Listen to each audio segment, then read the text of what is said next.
Thank you for coming to training today. Today we're going to talk about transitioning to the new portal. So how to use the new portal for managing the paper-based exams. Today's agenda in general, we're going to go over resources that are available. I'm going to talk pre-administration activity. Then I'm going to go into post-administration. And then lastly, I'm going to talk about portal account management, which is functionality that's not just for paper exams. So that portal account management portion just talks about general portal functionality that applies for everything. So before I get into anything at all, I want to talk about the resources that you need. So these are the things that you're going to come back to after this presentation. So we have a portal guide, we have a handbook for centers for all exams, we have an exam day booklet for all exams, and we also have a checklist, especially good to use for your first-time admin. So portal guide, what is that? Portal guide is the how-to step-by-step. It's got pictures, it's got hopefully what you need to do everything that I'm going to do in this presentation. So later on, I'm going to talk about scheduling sessions. I'm going to talk about a concept called importing candidates. So all those things that you need to be able to do are going to be in the portal guide. Second thing to know is that our resources on March 17th will be hosted on like a new website. It won't change anything for you guys, but the one thing it does change is that you're able to search our resources now. So I'll show you later on in the presentation, there's a couple times when I really think you're going to use this search function for yourself, but just know search function is available. It's not as smart as Google. So don't put in like a full sentence if you're searching for something, but if you search just like a word or two, it should find what you're looking for. Exam day booklet, like I said, that's for every exam. So exam day booklets all contain stuff like what materials and environment do you need for the exam? The exam day script, which includes the actions that you take, are you writing a time up on the board? What words do you say to the candidates to get them going? And how do you conclude the test? So that's the exam day booklet. And lastly, how do you get to these resources once Test Center Resources goes away? Well, this is a picture of your homepage on the portal. And at the very top, there's always going to be this menu bar that says Home, My Orders, and Resources. And that Resources is where you're going to click from your homepage to get into them. Let's get into some meat and potatoes. Let's talk pre-administration for paper exams.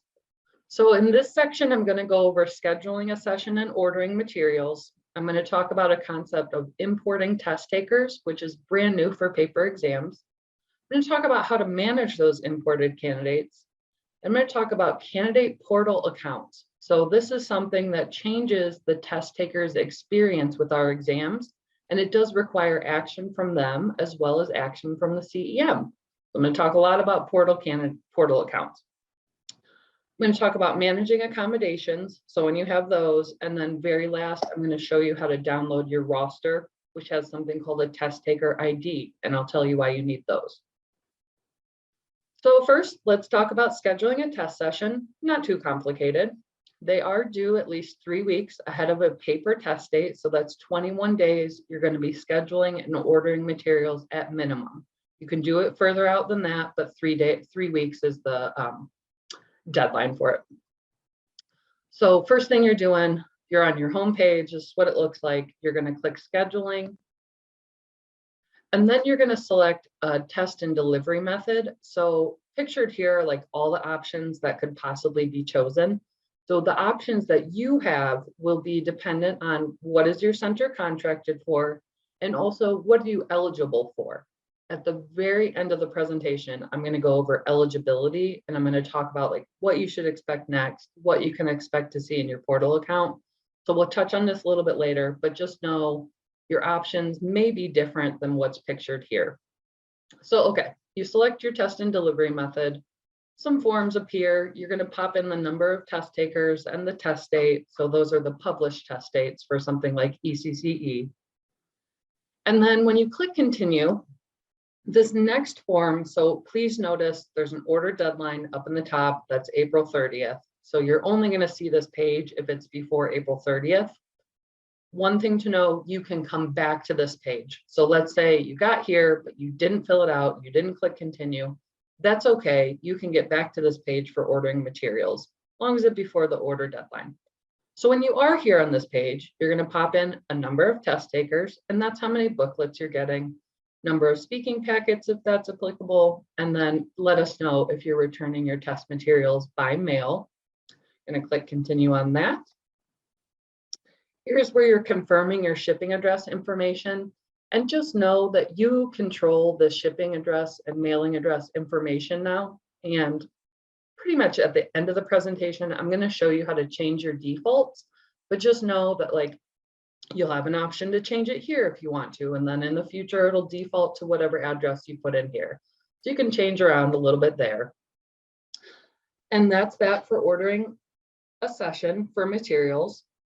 How do you find the session that you just did? Okay, so this is like one of your favorite links that you're going to click over and over again when you're using the portal. You're going to click session management so many times. When you click session management, you're going to be brought to a page that looks pretty much like this. So it has a list of all the sessions that you've scheduled for any test. If you want to filter by month, maybe you want to filter by product to kind of drill down and find something. Otherwise, you can just go through the list. It's chronological order of test date. And that's how you find your test session. Let's talk importing test takers. So new concept for paper, what are we doing? We're importing candidate data 4 days before the chosen test date or more. So there's no more same day registrations, no more the test taker can't show up at the center brand new and want to test on the same day. I will explain why that is in just a moment, but for now, just know no late registrations after 4 days, no substitutions. For paper, we're now taking into account minors. So I'm going to go over what we do with minors. We're also going to need a venue code when we're importing candidates. So I'm going to talk about how venues get created and just more about venues in general. But for now, just know you're going to need a code when you import candidates. There's also this concept of test type code. So test type codes are the code that belongs to the exam you're trying to give. So ECCE has a test type code. MET Go 3 skill has a test type code. MET Go 4 skill has a different test type code, and on like that. So I'll tell you a little bit about test type codes that you need for importing candidates. Lastly, when you're importing, you're always accepting privacy terms and conditions to make sure that we're protecting information for these candidates. And I'll show you what that looks like. So what are you using to import information? First to know is this template is downloaded from resources. It's the same exact for every test. So once you're used to doing this one template, you're going to get it right for all the other exams too. So things to know.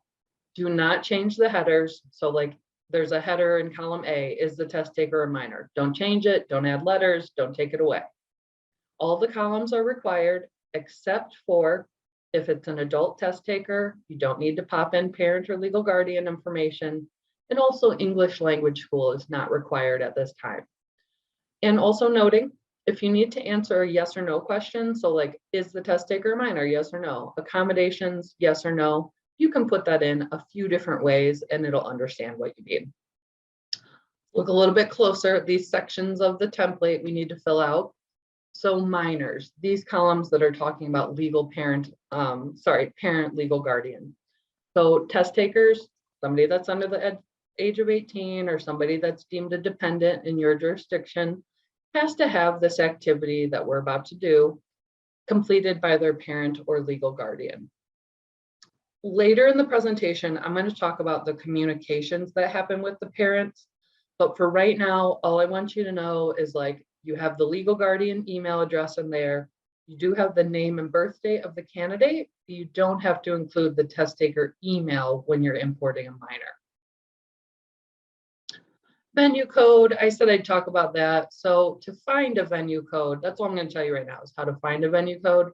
From your home page, you're going to manage testing venues. It's going to bring up a list of venues that you've input. And below the name of the venue is going to be the code. So that's how you go back and reference those codes. And I'll talk about creating test venues a little bit later on in the presentation. Test type codes. So here's a place where I was like, okay, people are totally going to need to search resources when they need test type codes, right? Nobody's going to memorize these codes for each of the exams that they do. So when you go to resources, go ahead and search either codes, search test type codes, search test type, one of those search terms, and you're going to be brought to the test type codes that you need. They do need to be like written exactly. They don't have to be capital or uncapital, but the characters do matter. Okay, let's say got all your information in there, you're good to go. Now what are the next steps? So first thing to know, you can name the file whatever you want. We never see the file name. And then second thing to know is the file has to be a CSV. So when you download it from resources, it's a CSV file already. So you just have to be sure not to change it to anything else. And I say that because like my computer does it. A lot of computers, when you try and save a CSV, it will ask you like, hey, are you sure you want to save it as CSV? Wouldn't you rather save it as an Excel spreadsheet? So you want to say, no, I really do want to save it as the CSV and let it save like that. So how to import?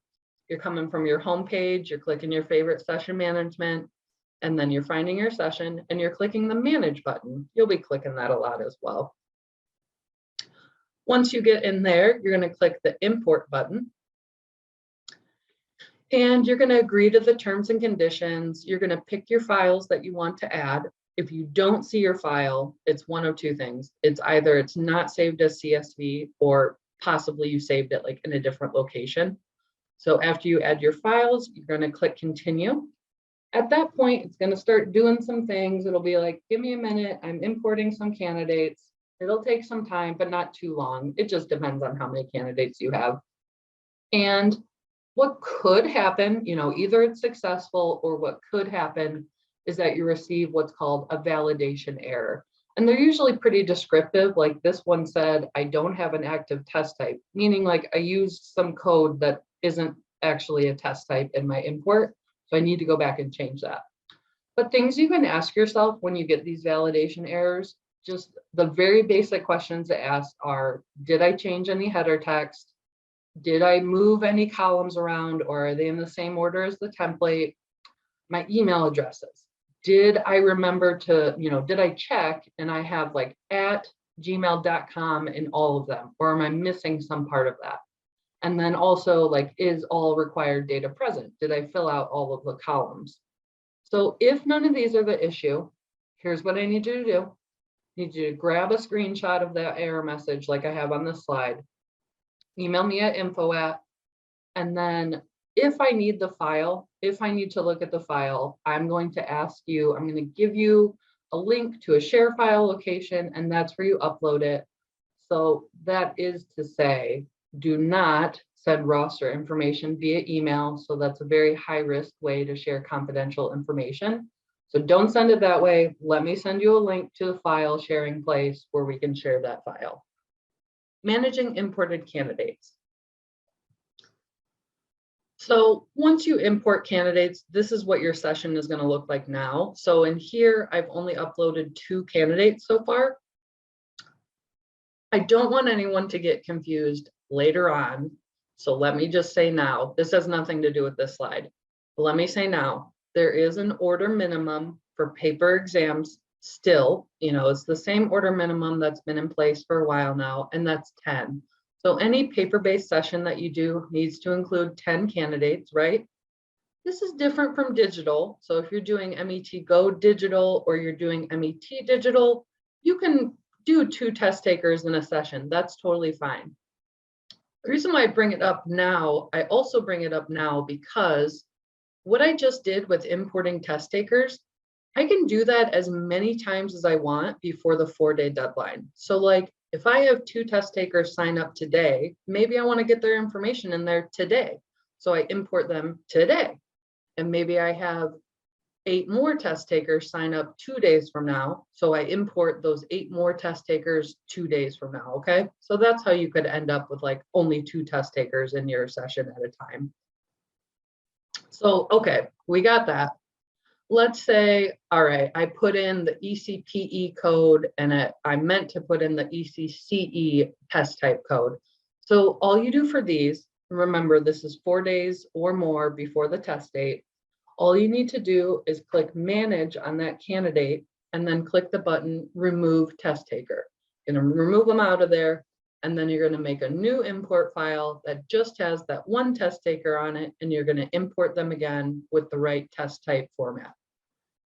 Believe it or not, same thing with the email address. Goofed up the email address, that's okay. You can click manage on the candidate, remove the test taker, and then get an import file for just that one test taker and import them again. Conspicuously, I am not saying anything about if you incorrectly spelled a name or if you did, you mixed up the month and the day for the birthday. I'm not mentioning that. Why is that? Because it is now the candidate or parent, but the candidate's responsibility to correct their name and birthday. So I'm going to show you what happens next because we're about to talk about candidate portal accounts. But for right now, I just want you to know that you can change the email and the test type code, and everything else is kind of up to the test taker to make sure that it's right. So candidate portal accounts, this is a brand new feature of the portal. There are things a test taker has to do on their account before they can take the test. What am I talking about? So when you imported those candidates, when you clicked that import button, an email was sent at the time that you did that. If it was a minor, the parent or guardian got the email. If it was an adult, the test taker themselves got it.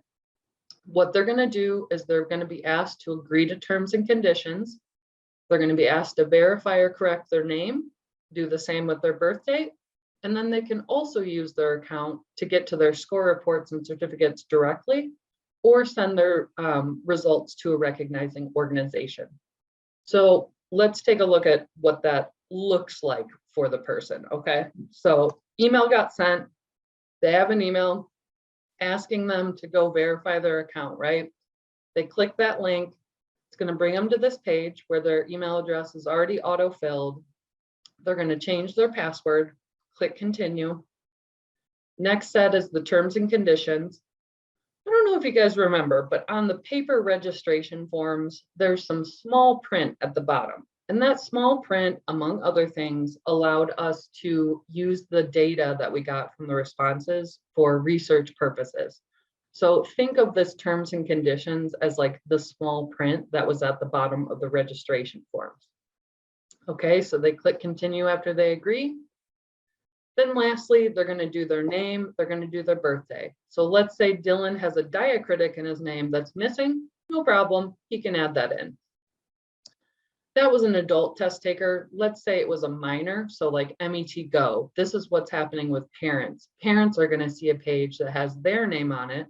They're going to confirm, yes, I am the legal guardian of this test taker. Then they're going to correct the test taker's name and birthday, verify, and submit. Here's where the CEM comes in. You're going to need to notify test takers whose accounts are still unverified. How do you know that? You come to the session, you click manage under the session, and you're going to see this status column of verified and unverified. So they do need to change to the verified status before the test date. This is one of the reasons why same-day registrations are not allowed anymore, because the test taker or the parent has to go through this process before they can sit for the exam. So let's talk accommodations. Let's put our head on that. You can request accommodations whether or not you said yes when you imported candidates. To formally request an accommodation, you're going to click that favorite session management from your home page, get to your session, click manage. You're going to see all your test takers there. Click manage on the test taker listing. And then you're going to click request accommodations. So this is the accommodation request screen. The drop down there of requested type of accommodation. Right now, the options are Braille, extra time, large print, other exemptions, user accessibility, and I don't know. You're going to provide brief description, just a summary. Number 3, you're going to add files. So what you're uploading there is two things. They can be in the same document, but sometimes they're two documents. It's a professional's diagnosis, and it's also the professional's recommendation. So like Michigan language assessment should not be the one to decide the font size if somebody needs large print. So we need the professional to say, hey, it needs to be this font size for a large print. Okay, no problem. So that's number 3, is adding those files. Lastly, you're going to click a checkbox, which basically says like, I swear I also think this accommodation is needed. And then you're going to click submit. So what happens with accommodations in general? So you have a few different statuses in this accommodations column.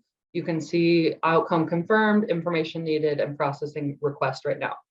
So that information needed is what we just did. We clicked manage, we added files. So information is no longer needed, and that status will change to processing request. So processing request means that, our team is working on it. We are doing something. We are doing something with the request. And then outcome confirmed is the last thing that happens.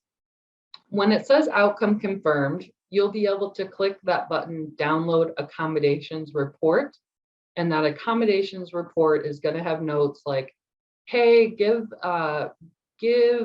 Eugenio needs 15 extra minutes on the writing section. So it'll have those, I think the directions are going to be kind of more explicit than that, but that's just like the gist of the directions will be that in your download accommodations report. Also, please note that even if it says outcome confirmed, so this is just a little thing to know, even if it says outcome confirmed, it could technically be denied. And if it was denied, it would show in that download accommodations report. I think I've seen one accommodation get denied in the last 2 years, but it could happen. So outcome confirmed doesn't necessarily mean that the accommodation has been approved. You would know that by downloading the accommodations report and seeing the directions for yourself there. Any questions about accommodations? Check the chat, nothing in the chat. I don't want to slow us down too much. Let's move on to downloading the roster. So this is a new concept for paper. Never had to download the roster before an exam. So this is like, see the status column. I'm a great CEM. I got everyone to verify. Everybody's showing up, and I'm going to come in here before test date, and I'm going to download the roster. What does that look like? This is what a roster looks like, roster spreadsheet. So what's important on here? Notice 2 things. One, I've got 2 unverified test takers on here, and I've got 2 verified test takers on here. So the unverified are not eligible to sit for the exam when they show up. The verified are.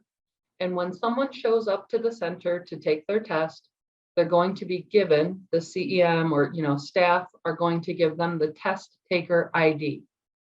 What does this imply? What change does this imply? This change implies that centers are no longer creating registration numbers. So this test taker ID takes the place of the registration numbers. All exams are going to have the same length of test taker ID. I believe it's 10 characters maybe. So test taker ID is what, somebody comes, they're checking in, they show you your ID, their form of identification, and then you're going to give them their test taker ID. I see a hand raised. Go ahead, Eduardo. What question do you have? Good morning. Morning, Rita. Thank you. Thank you for the explanation. And in fact, I'm one of those who are repeating the session, and I'm really having a great time. Oh, good. Good. So the good thing about repeating the session, the training session, is that I have like new questions in my mind. So, sure, yeah. Sorry to bother. So you probably have already said this, but I just want to double check. Is the test center allowed to inform students about this change, about being verified or unverified, and what is the consequence of not, filling out the form electronically? Oh, absolutely. And I foresee you doing that. I foresee you being very clear with the test takers. Hey, you need to do this ASAP once you get this email. It's got to be done before you show up for the test. Otherwise, you can't take the test, right? I definitely foresee the CEM's center staff taking care of that before the exam, for sure. Does that answer the question? Yes, thank you very Okay. much. Okay.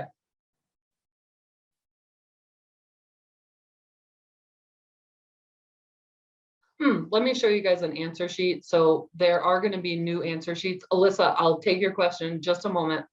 Let me just say though, the answer sheets have changed. They're going to say test taker ID on there instead of registration number.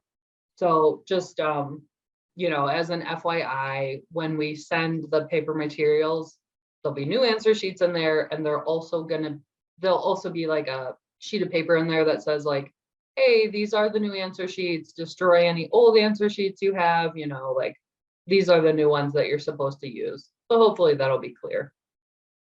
Okay, Alyssa, throw me your question, please. Thank you so much, Britta. It's just an extension of Eduardo's question, because it would be great to be able to tell the students that there's a change. But can we do it via our, let's say, our social media, maybe step by step on how to do that? Because lots of information like that can be, you know, if we do that way, we can reach more students who come to our test center. I see no issues with that. That's me making that call.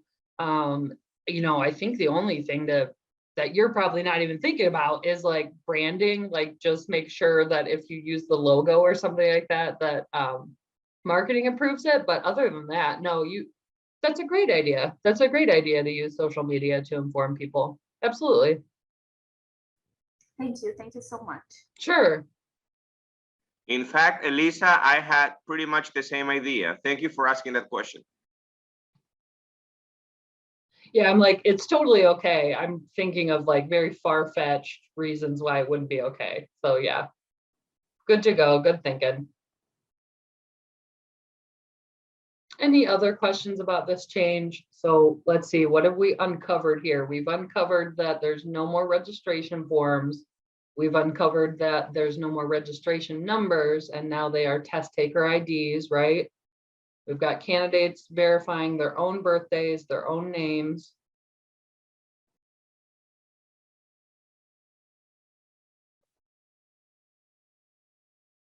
Not too much else changes.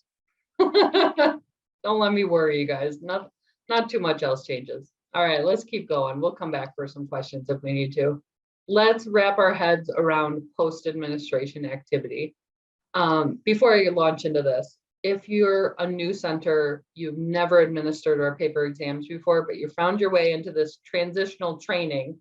So normally in a training session, like MET Go Digital, for instance, I also go over test day administration, like I go over staff roles, things like this. So because this presentation is for multiple exams, I'm not going over the test day administration for them. Nothing is going to be a surprise to you.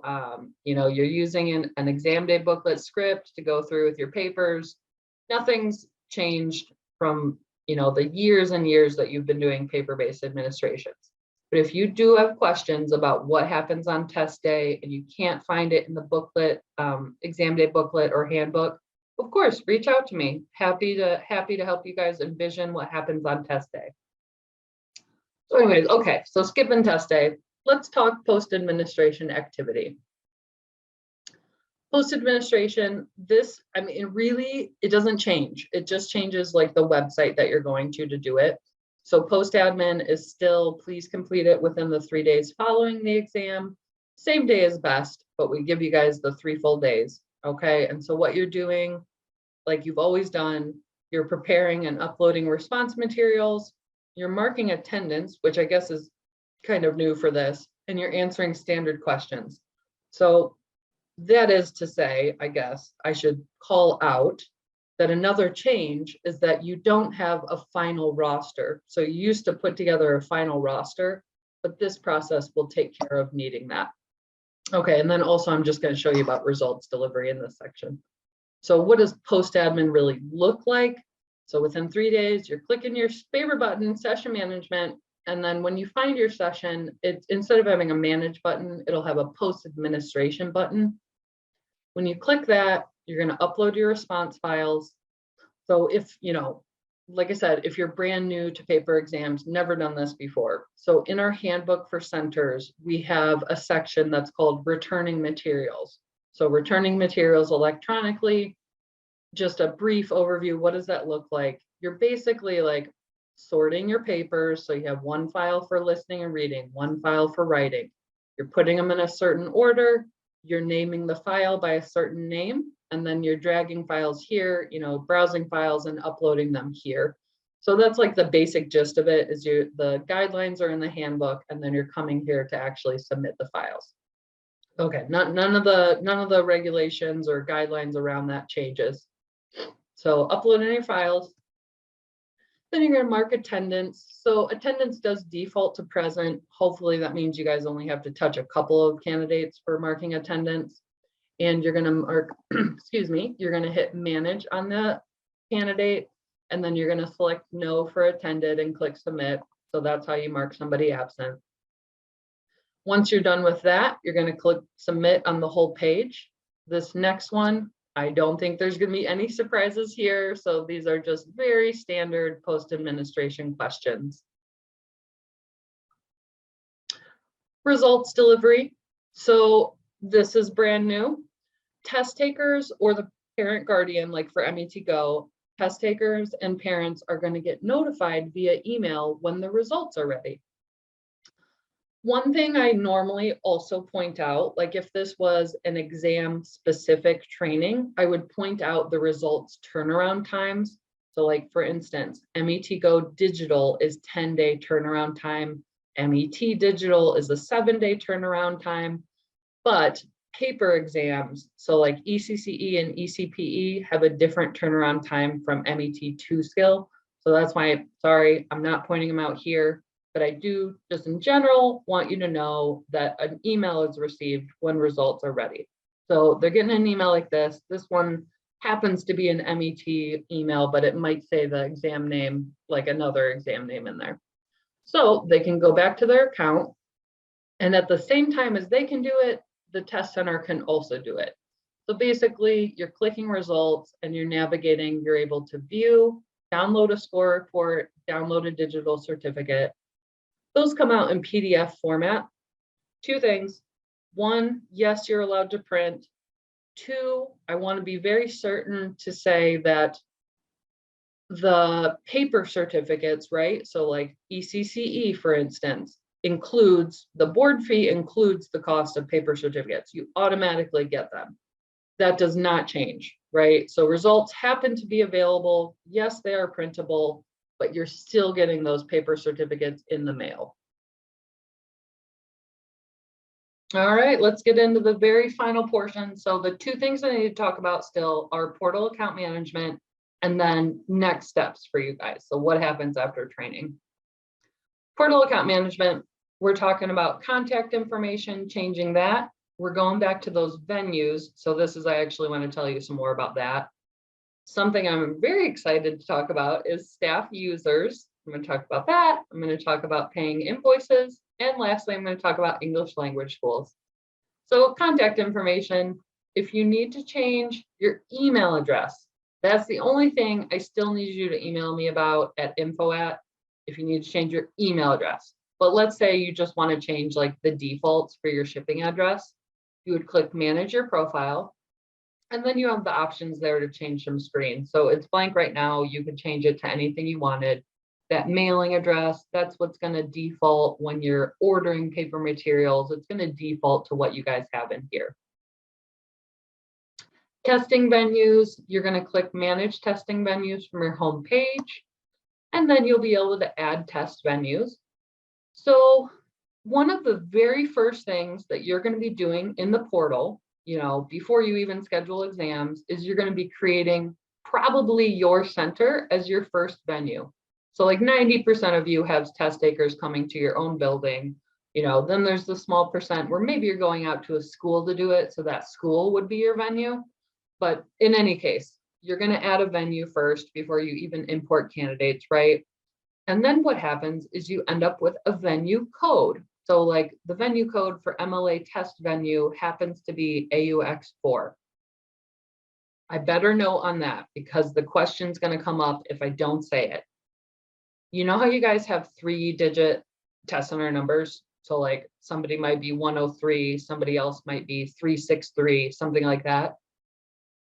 Totally unrelated to test venue code, totally unrelated. Your test venue code for your center will be some random string of letters and numbers, okay? So I don't expect you guys to memorize these. I am gonna guess that when you're importing candidates, you'll need to come back to this page and just copy paste your little venue code there. Managing staff list, the thing I'm excited to talk about. So from your home page, you're gonna manage staff list and you can now add users. So I don't know if you remember, but most of you are familiar. Test Center Resources, the platform we've been using for the past few years, you can only have one user. You can only have the CEM user. Well, I know, and most people know, that CEMs usually do not work by themselves. So usually you guys have coworkers, you're on teams of people, you might have assistants, right? There's other people involved in managing the exams. So now we can add them as users. So let's take a look at that. You're going to click add user. You can give special permissions to staff users. So for instance, if you pick the TC staff permissions, you're going to have somebody who can do pretty much everything you can do. Schedule a session, import candidates, do post administration. TC staff, the only thing they can't do is pay invoices and they can't manage other staff users like you can. So then there's TC accountant and they are limited to managing invoices. So that's somebody you don't want to like schedule sessions and import candidates, but you do want them to be able to pay or see the history of invoice payment. And yes, you can give both permissions to one staff member. So if you want somebody to do pretty much everything except for manage users, then you would give them both permissions. Well, I hope you guys are glad to find out you can add other staff users. Oops, managing invoices. So all this would be a change to point out. So all exams, and I'm even talking about MYLE now, all exams, digital, paper, MYLE, they're going to be invoiced through the new portal. Okay, so to find your invoices, like what I mean is, like right now you get emailed an invoice with like a link to pay or something like that. That will no longer happen. Now you will have invoices just in one place in the portal that you can go through. So when you click invoices, you're going to see a page that has your open orders and then your order history. Those are ones that you've paid. Let's say you do want to pay some, you don't want to pay all of them, you just want to pay a couple. So you're going to click the check marks for the 2 that you do want to pay and click pay orders. You're going to get some options here. Do you want to pay by wire transfer or do you want to pay by credit card? So you're going to select one of those. If you choose wire transfer, check, or purchase order, you're going to be brought to this page where you put in your receipt confirmation number.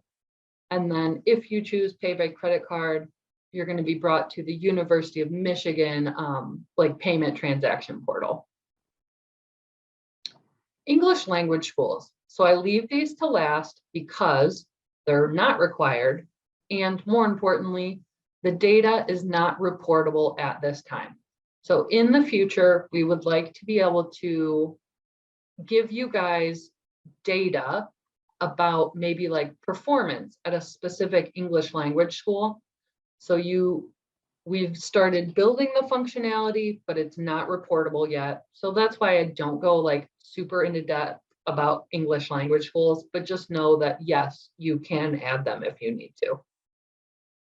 I think maybe no questions about portal management. So let's just take next steps here.